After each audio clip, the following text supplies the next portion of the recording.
There's nothing I like better than talking about my daughter. She's been gone for 14 years, and the more I can talk about her, it keeps her memory so alive in my heart and in my mind. It's just like she was here just yesterday.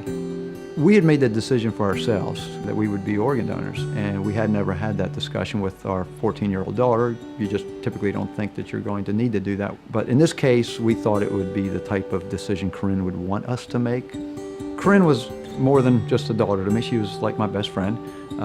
She had a lot of the same interests that I have. She would accompany me sometimes on my training runs by riding along on her rollerblades. For about a year after she passed, I stopped running. I wasn't sure if I would ever feel like really running again. But after a year, I decided, you know, I need to do something. So I decided, okay, if I'm going to start running, I want it to be about something bigger than me. And I decided I'm going to start running, and every step I take is going to be in her memory.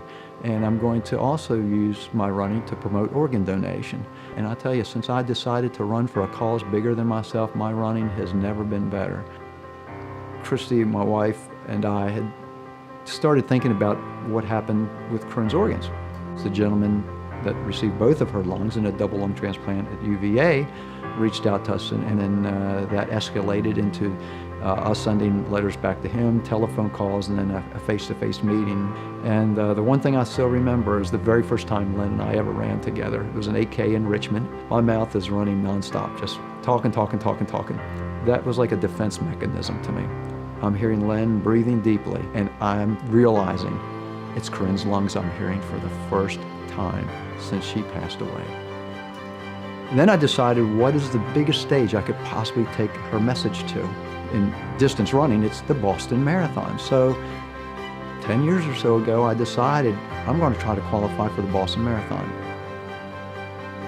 When you lose a child, one thing as a parent you don't ever want people to forget is that your child lived. So I can think of no better legacy as a tribute to their child than to have that child be an organ donor.